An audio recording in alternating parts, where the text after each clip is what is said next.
Hello viewers, आज के chapter में हम लोग पढ़ेंगे वॉइस। देखिए, वॉइस का अगर आप हिंदी किसी भी बुक में लिखा हुआ देखेंगे तो होगा वाच्य।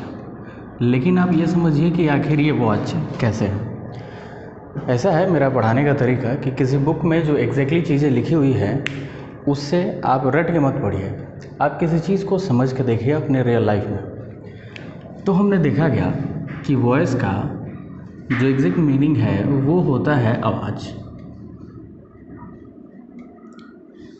आवाज़ जो हम अपने वोकल कॉर्ड्स यूज़ कर रहे हैं, तो हम इसका यूज़ आखिर किस लिए करते हैं? अपनी बात को दूसरों तक पहुंचाने के लिए, और उसके लिए हम लैंग्वेज का सहारा लेते हैं।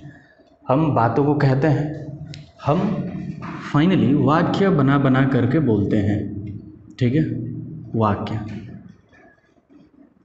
किसी भी चीज़ को बोलना, किसी भी चीज़ को बोलना, तो बोलना को हम एक चीज़ और कह लेते हैं वाचित करना। वाचित करना, जैसे आपने अभी जैसा रामायण और महाभारत चल रहा है तो आपने देखा होगा उसमें एक सेंटेंस बार बार यूज़ किया जाता है, मैं वचन देता हूँ वगैरह। वचन देना, आखिर ये वचन देना का मतलब क्या है? अपनी बात कह देना और वो बात जो अडिग रहे। वचन, इसका मतलब क्या है? बोली गई बात। वचन का मतलब बोली गई बात। तो वाचित करना का मतलब भी वचन देना होता है, वाचित करने का मतलब भी बोलना होता है। ठीक है, और जो बोली गई बात है या तो वो वचन है या तो उसको वाचित किया गया है, और जिस चीज़ को वाचित किया गया है वो वाच्य है। और जिस चीज़ को हम बोलते हैं फाइनली उसको भी तो वाक्य कहते हैं ना। तो आप आसान बनाने के लिए वॉइस का मतलब आप समझिए वाक्य, कहने का मतलब सेंटेंसेस। जो बेसिक हमारे पास सेंटेंसेस होते हैं, हम सेंटेंसेस का यूज़ करते हैं ना, वाक्यों का यूज़ करते हैं अपनी बात को दूसरों तक पहुंचाने के लिए। बस आप यही समझिए। अब देखते हैं वॉइस कितने टाइप का होता है, वाक्य कितने टाइप के होते हैं। तो मुख्यतः वाक्य दो टाइप के होते हैं, एक को कहते हैं एक्टिव और दूसरे को कहते हैं पैसिव।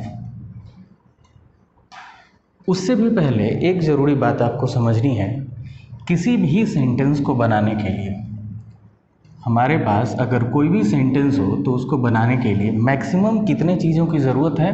तो 4, जिसमें से सबसे ज़्यादा ज़रूरी वर्ब, उसके बाद सब्जेक्ट, ऑब्जेक्ट और फिर कॉम्प्लीमेंट। आप समझते होंगे सब्जेक्ट जो काम करता है किसी भी सेंटेंस में उसको कर्ता यानी कि सब्जेक्ट कहते हैं। वर्ब जो खुद काम हो रहा है, जो क्रिया हो रही है वो वर्ब है, जिस पर क्रिया का प्रभाव पड़ता है उसको ऑब्जेक्ट कहते हैं। और कॉम्प्लीमेंट जो इन तीनों के अलावा पूरक, जो वाक्य में लग के सेंटेंस को और भी पूरा करने का काम करे उसको कॉम्प्लीमेंट यानी कि पूरक कहते हैं। तो बात आपको समझनी ये है कि कोई भी सेंटेंस बिना वर्ब के तो बन ही नहीं सकता है, वर्ब तो सबसे ज़्यादा ज़रूरी है। अभी कम से कम इतना ही आपको समझना है, अभी आप छोटे बच्चे हैं। क्या है कि किसी भी सेंटेंस की जान वर्ब होती है, वर्ब के बिना सेंटेंस हो ही नहीं सकता है। ठीक है, उसके बाद सबसे ज़्यादा ज़रूरी चीज़ सब्जेक्ट और उसके बाद ऑब्जेक्ट। ठीक है, अगर वर्ब है तभी वॉइस है, यानी कि एक वाच्य है, यानी कि एक वाक्य बना है, आपके पास एक सेंटेंस है। कब? जब आपके पास वर्ब ऑलरेडी है तब। ठीक है, अब इसके बाद देखना है कि आखिर एक्टिव क्या है और पैसिव क्या है। अब आप समझते होंगे एक्टिव का मतलब बेसिक मीनिंग क्या है। ठीक है, ऐसे तो इसकी हिंदी कर्तृवाच्य होती है और इसकी कर्मवाच्य होती है, लेकिन आप देखिए एक्टिव का बेसिक मीनिंग क्या है? जो काम करता है, और जो काम करता है सेंटेंस में उसको क्या कहा जाता है? तो सब्जेक्ट यानी कि कर्ता। बात यह है कि एक्टिव में सबसे ज़्यादा ज़रूरी चीज़ है सब्जेक्ट, और फिर बचा पैसिव। पैसिव में सबसे ज़्यादा ज़रूरी है ऑब्जेक्ट। ठीक है, बस यही डिफरेंस है। हाँ, वर्ब तो खैर सबसे ज़्यादा ज़रूरी चीज़ है, वर्ब के बिना कोई भी सेंटेंस हो ही नहीं सकता है। ठीक है। लेकिन एक्टिव में सबसे ज़्यादा ज़रूरी चीज़ सब्जेक्ट और पैसिव में सबसे ज़्यादा ज़रूरी चीज़ ऑब्जेक्ट। बस यही आपको बेसिक मीनिंग समझना है, ठीक है। अब बात यह है, फाइनली हमको वॉइस में सीखना क्या होता है, तो चेंज करना सीखना होता है कि आप कभी भी किसी सेंटेंस को एक्टिव से पैसिव में चेंज कैसे करेंगे।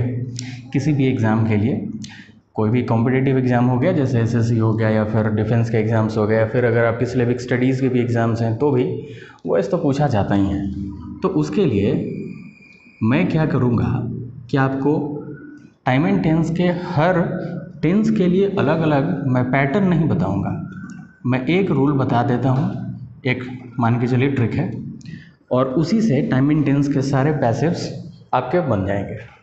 तो उसके लिए तरीका समझिए।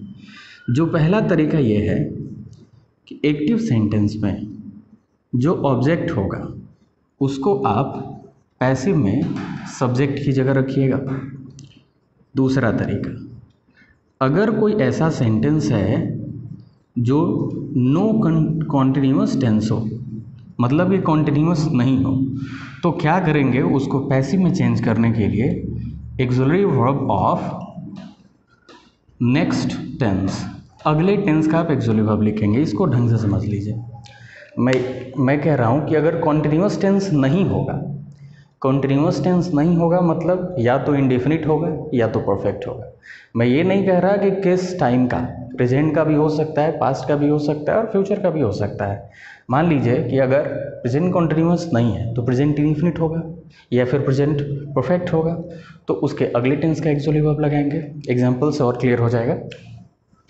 थर्ड, अगर कोई सेंटेंस सिर्फ कॉन्टिन्यूअस टेंस का रहे, ठीक है, तो फिर क्या करेंगे कि auxiliary verb of the same tense, उसी टेंस का आप एक्सिलरी वर्ब लगाएंगे और उसके साथ बीइंग का यूज़ करेंगे।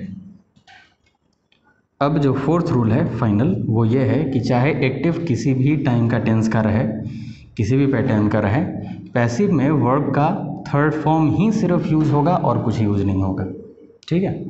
बस इतना सा रूल है। अगर ये रूल कंप्लीट है तो आपको किसी भी टाइम एंड टेंस को पैसिव में चेंज करने में कोई भी परेशानी नहीं होगी।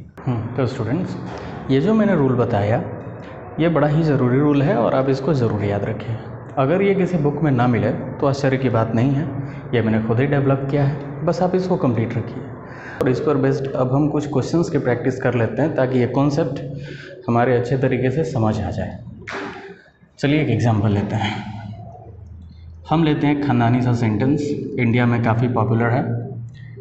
राम आम खाता है, राम ईट्स अ मैंगो। तो आप जानते हैं कि राम काम कर रहा है तो सब्जेक्ट है, काम हो रहा है खाने का, ये वर्ब है, आम को खाया जा रहा है, ये ऑब्जेक्ट है। तो अब देखते हैं कि तरीका क्या है एक्टिव टू पैसिव में चेंज करने का। हाँ, ये सेंटेंस एक्टिव है, इसको पहचानिए। राम आम को खा रहा है, यहाँ इस सेंटेंस में सब्जेक्ट ज़रूरी है। अगर इस सेंटेंस से सब्जेक्ट हटा दिया जाए तो फिर बचेगा ईट्स अ मैंगो, जो कि एक सेंटेंस है ही नहीं। तो इसमें सब्जेक्ट यानी कि कर्ता की प्रधानता है, तो इसीलिए ये एक्टिव है, ठीक है।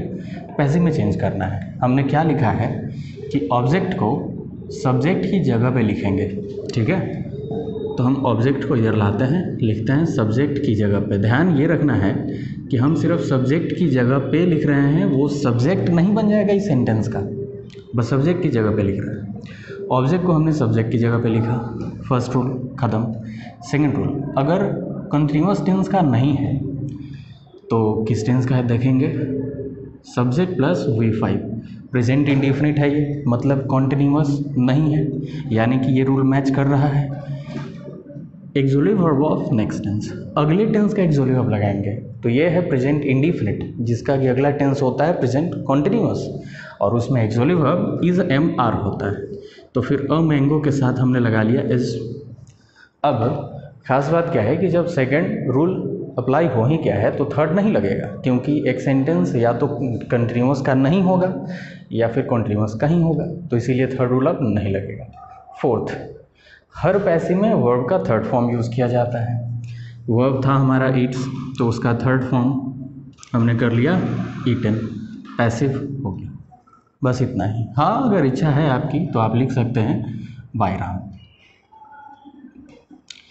अब देखिए, इस पे बहुत लोगों को डाउट रहता है कि लिखें या ना लिखें। कुछ लोगों ने तो आज तक सुना ही नहीं होगा कि इसको नहीं लिखना चाहिए, लेकिन ऐसी कोई बड़ी बात नहीं है, ये इम्पॉर्टेंट नहीं है, क्योंकि पैसिव सेंटेंस है ये, और पैसिव का मतलब ही है जिसमें ऑब्जेक्ट की इम्पोर्टेंस हो। ये कर्मवाच्य है, इसमें कर्म की प्रधानता है। ऑब्जेक्ट है तो फाइनली ऑब्जेक्ट है ना, जो कि सब्जेक्ट की जगह पे हमने लिखा था, ये ज़रूरी है। इसमें बाय राम रहे या ना रहे इससे कोई फ़र्क नहीं पड़ना है। आम को खाया जा रहा है, आम को खाया जाता है, ये ज़रूरी है। कौन खाता है ये ज़रूरी नहीं है। इसकी हिंदी हुई आम को खाया जाता है राम के द्वारा। लेकिन अगर आप राम के द्वारा इसको हटा दें तो भी एक सेंटेंस सही ही है, आम खाया जाता है, बस सेंटेंस हो गया। लेकिन इस सेंटेंस में देखें तो सब्जेक्ट ज़रूरी है। अगर राम को हटा देंगे तो सेंटेंस बचेगा आम खाता है, जो कि कोई मीनिंग है ही नहीं, और इनफैक्ट आम खाता है भी नहीं हो सकता है इसका मीनिंग। तो इसीलिए एक्टिव का मतलब सब्जेक्ट का इम्पोर्टेंस और पैसिव का मतलब ऑब्जेक्ट का इम्पोर्टेंस। सब्जेक्ट लिख भी सकते हैं, नहीं भी लिख सकते हैं, ठीक है।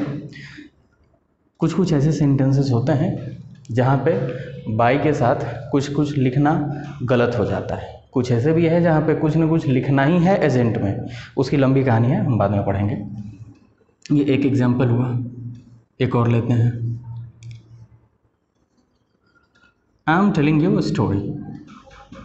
मैं आपको एक कहानी सुना रहा हूँ,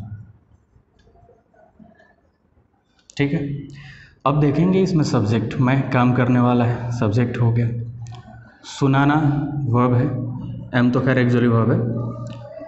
अब ऑब्जेक्ट की बात है। ऑब्जेक्ट क्या है? तो क्या करते हैं बच्चे कि नॉर्मली कभी ये ऑब्जेक्ट और कॉम्प्लीमेंट लाइन से लिखते चले जाते हैं, जबकि ऐसा होता नहीं है।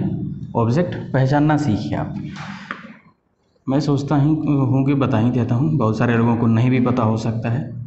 अगर ऑब्जेक्ट फाइंड करना है किसी सेंटेंस में, मैं डेफिनेशन की बात नहीं कर रहा, अगर ऑब्जेक्ट फाइंड करना है किसी सेंटेंस में तो फिर आप वर्ब से सवाल पूछेंगे। ऑब्जेक्ट फाइंड करने के लिए वर्ब से सवाल पूछेंगे और वो 2 सवाल होंगे। फर्स्ट जो क्वेश्चन है वो है व्हाट, और सेकंड क्वेश्चन है होम। फर्स्ट जो पहला सवाल है क्या, और दूसरा सवाल है किसको। बस यही 2 सवाल पूछना है, तीसरा कोई सवाल पूछना भी नहीं है। और ख़ास बात यह है कि पहला सवाल सिर्फ व्हाट ही पूछना है और कुछ नहीं, दूसरा सवाल सिर्फ होम ही पूछना है और कुछ नहीं। ऐसा नहीं कि सेकंड की जगह फर्स्ट और फर्स्ट की जगह सेकंड आप क्वेश्चन पूछ देंगे, ऐसा है नहीं। और ख़ास बात यह है कि अगर वर्ब से हमने पहला सवाल पूछा तो हमको जो ऑब्जेक्ट मिला उसको ऑब्जेक्ट 1, डायरेक्ट ऑब्जेक्ट भी इसको कहते हैं।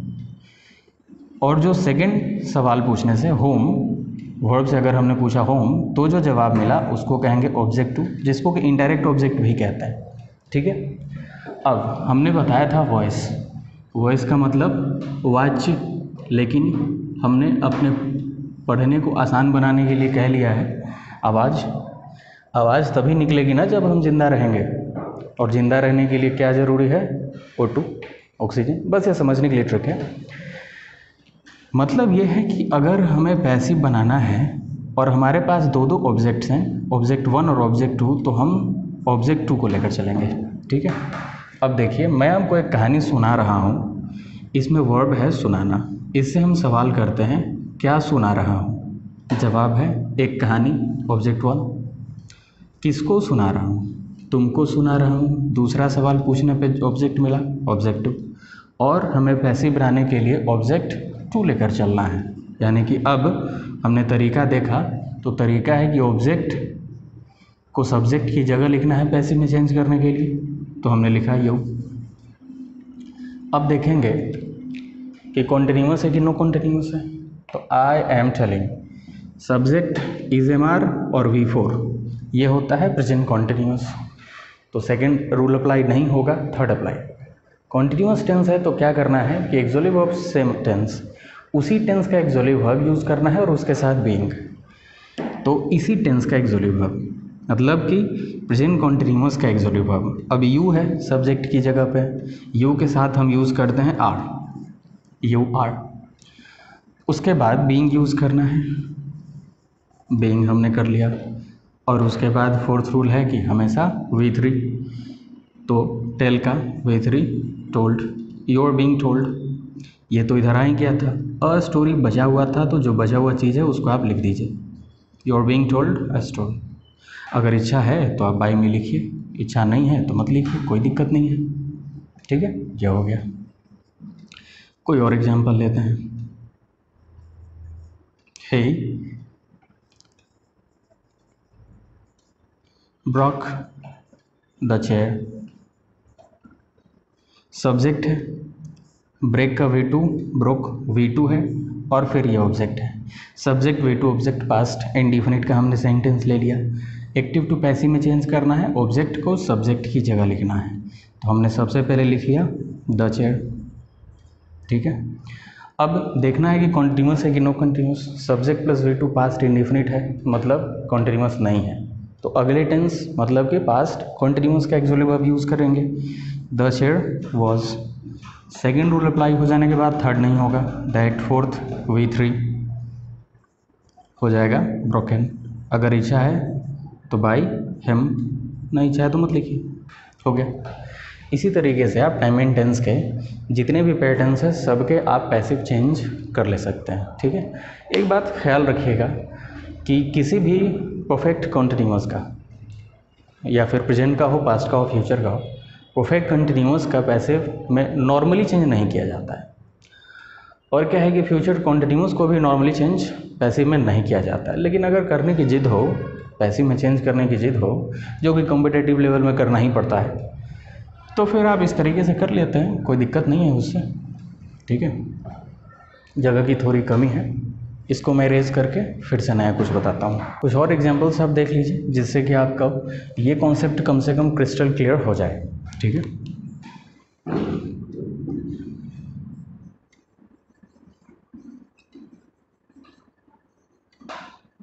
दे हैव कट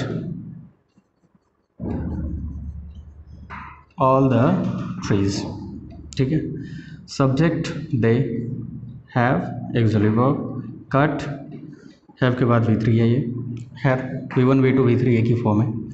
अब ऑब्जेक्ट क्या उन्होंने काटा है, तो ऑल द ट्रीज, ये ऑब्जेक्ट हो गया। पैसिव में चेंज करने के लिए ऑब्जेक्ट को हम सब्जेक्ट में चेंज, सब्जेक्ट की जगह लिखते हैं, हमने लिख दिया all the trees. No continuous है ये, क्योंकि हैज़ है प्लस V3 जो कि प्रेजेंट परफेक्ट है, तो फिर अगले टेंस परफेक्ट कंटिन्यूअस का लिखेंगे हम एक्सुअली वर्ब। परफेक्ट कंटिन्यूअस में हैज़ बीन और हैव बीन यूज़ किया जाता है, तो आपने लिख दिया ट्रीज प्लूरल है इसीलिए हैव, और फिर उसके बाद बीन। सेकेंड रूल अप्लाइड हो गया है, थर्ड नहीं होगा। फोर्थ V3 का यूज़ किया जाता है, cut, all the trees have been cut. ठीक है, बस ऐसे ही। फ्यूचर देखते हैं।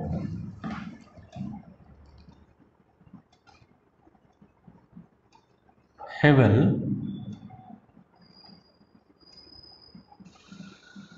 tell me a story। ठीक है, सब्जेक्ट, वर्ब, ऑब्जेक्ट और ऑब्जेक्ट। सवाल पूछते हैं ऑब्जेक्ट से, क्या सुनाएगा, स्टोरी। किसको सुनाएगा, मुझे। मैंने जैसा कि अभी बताया था, ऑब्जेक्ट पहचानने के लिए अगर फर्स्ट क्वेश्चन करेंगे तो जो जवाब मिलेगा वो ऑब्जेक्ट 1 होगा, और सेकंड क्वेश्चन करने पे जो जवाब मिलेगा वो ऑब्जेक्ट 2 होगा। और हम पैसिव बनाते हैं ऑब्जेक्ट 2 से, आई। चूँकि ये यहाँ पे ऑब्जेक्ट है, ऑब्जेक्टिव केस में लिखा है, और हम यहाँ पे सब्जेक्ट की जगह लिख रहे हैं, तो इसलिए सब्जेक्टिव केस में इसको मी ना लिख करके आई लिखते हैं। हमने लिख लिया आई। अब देखेंगे ये फ्यूचर है, modal auxiliary verb plus V1, future indefinite है, तो फिर इससे आगे यानी कि फ्यूचर कॉन्टिन्यूअस का एक्सुअली वर्ब शैल बी या फिर विल बी लिख लिया। फोर्थ रूल V3 यूज़ किया जाता है, आई शैल बी टोल्ड, जो ऊपर बच गया उसको लिख देना है, स्टोरी आगे चाहे तो बाय हिम। अब यहाँ से हमने देखा कि एक ख़ास बात है, ये एक मॉडल एक्सुअली और एक V1 है। तो अब आप एक नई चीज़ सीखिए, अगर वैसे सेंटेंसेस जिनमें मॉडल एक्सुअली वर्ब का यूज हुआ है और वो एक्टिव में है, तो आपको पता होना चाहिए कि अगर कभी भी मॉडल एक्सक्लूसिव वर्ब यूज़ किया जाता है किसी भी सेंटेंस में, तो उसके बाद वर्ब का फर्स्ट फॉर्म ही यूज होता है। और अगर उसको पैसिव में चेंज करना है तो फिर मॉडल एक्सक्लूसिव वर्ब। और आप जानते हैं कि पैसिव में हमेशा V3 यूज़ होता है, लेकिन मॉडल एक्सक्लूसिव वर्ब के बाद तो V1 यूज़ करना था, तो तारतम्य तो बैठ रहा नहीं था। इसके लिए हम एक काम करते हैं कि B का यूज़ कर देते हैं। ठीक है, बस यही है। एक्टिव में modal exclusive verb plus V1, passive में modal verb plus B plus V3 होगा। और जो ऑब्जेक्ट को सब्जेक्ट की जगह लिखते हैं वो करेंगे, देखते हैं। सेंटेंस है एक्टिव में हमारा, एक्टिव में ही कैन टीच इंग्लिश, वो इंग्लिश पढ़ा सकता है। अब ये कोई टाइम एंड टेंस का सेंटेंस नहीं है, ये तो मॉडल एक्सक्लूसिव वर्ब है और इसके बाद V1 यूज हुआ है। ये सब्जेक्ट है और ये ऑब्जेक्ट है, तो तरीका है कि ऑब्जेक्ट को आप सब्जेक्ट की जगह पे लिखिए। हमने लिख दिया इंग्लिश। पैसिव में modal verb plus B plus V3, तो इंग्लिश के साथ मॉडल वर्ब हमने यही कैन, उसके बाद B और उसके बाद V3 टॉट।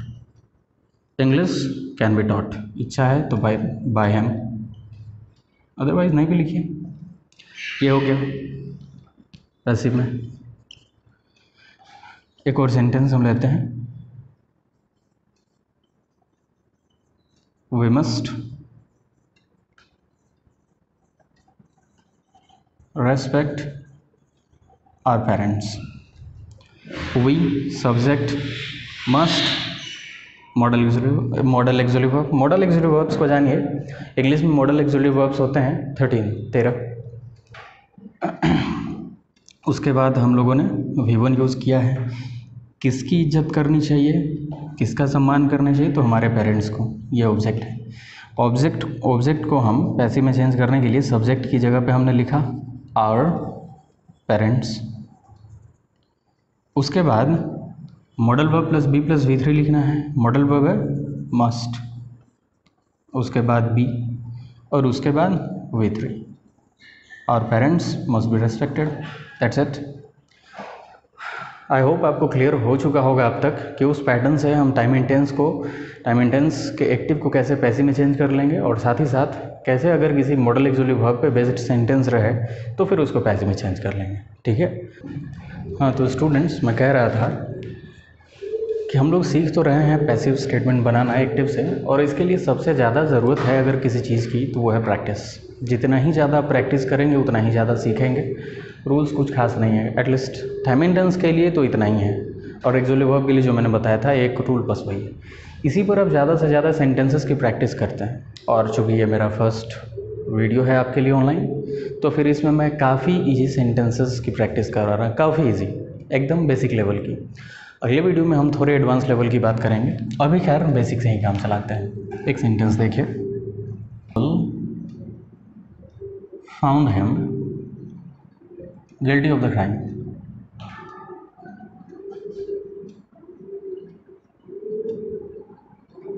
सेंटेंस है हमारा, सब्जेक्ट वर्ब, फाउंड, क्या पाया। अब आप समझ रहे होंगे अब तक कि मैं हमेशा 2 सवाल करता हूँ वर्ब से ऑब्जेक्ट को फाइंड करने के लिए। पाया, तो पहला सवाल हमें ऑब्जेक्ट को फाइंड करने के लिए पूछना था व्हाट, और दूसरा होम। हमने पहला सवाल किया क्या पाया, तो गिल्टी ऑफ द क्राइम पाया। ठीक है, ऑब्जेक्ट 1। किसको पाया, उसको, ऑब्जेक्ट 2। और पैसिव में चेंज करने के लिए हम ऑब्जेक्ट 2 को लेके चलते हैं आगे। तो ही अब तक आप समझ चुके होंगे कि सब्जेक्ट V2 पास्ट इंडेफिनिट है, नो कंटिन्यूअस है, अगले टेंस के exclusive verb was, V3 found. जो बच गया वो लिख देना है, he was found guilty of the crime. हो गया। हम हर तरह की सेंटेंसेस की प्रैक्टिस कर लेते हैं, और आप बुक से फिर कर लीजिएगा या फिर कहीं पे भी कुछ भी अगर मटेरियल मिले तो आप प्रैक्टिस करते रहिए। और अगर डाउट्स हो तो आप पूछ लीजिए। आप या तो कमेंट सेक्शन में पूछ सकते हैं या फिर फेसबुक पे आप मेरा नाम सर्च कर लीजिए नितेश करण, और उसमें आप मैसेज करके आप पूछ लीजिए, कोई दिक्कत नहीं है। मैं जब अवेलेबल रहूँगा मैं बता दूँगा। उसने मुझे जाते हुए देखा, he saw me go, subject he, verb देखना। क्या देखा, हम दो सवाल करते हैं ना, पहला सवाल करते हैं क्या देखा जाते हुए, है ये बेसिकली वर्ब, लेकिन ये फंक्शन कर रहा है ऑब्जेक्ट का। किसको देखा, मुझे देखा। दूसरा सवाल करने पे ऑब्जेक्ट टू मिला, ऑब्जेक्ट टू से बनाएंगे हम I, subject place visit to, V two past indefinite था, आई वॉज, V3 सीन। अब बच गया गो। अब देखिए एक है V3 और एक है V1, जो कि हम ऐसे नॉर्मली नहीं लिखते हैं। तो अब ये V3 और V1 इस दोनों वर्ब के एरर को दूर करने के लिए हम क्या करते हैं कि बीच में आप एक टू लिख दीजिए, बात खत्म। I was seen to go, that's it. अगर ये ऐसे न रहता, अगर ये रहता ही सॉ मी गोइंग, उसने मुझे जाते हुए देखा, इसका भी ये मीनिंग है, इसका भी ये मीनिंग है, बस लिखने का तरीका अलग है। वर्ब है, सब्जेक्ट है, क्या देखा जाते हुए, किसको देखा, मुझे। तो आप ऑब्जेक्ट को इधर लाइए, आई वॉज सीन और गोइंग। अब यहाँ पे टू लिखने की कोई ज़रूरत नहीं है, V3 और V4 एक साथ यूज़ किया जाता है। अब बनाइए,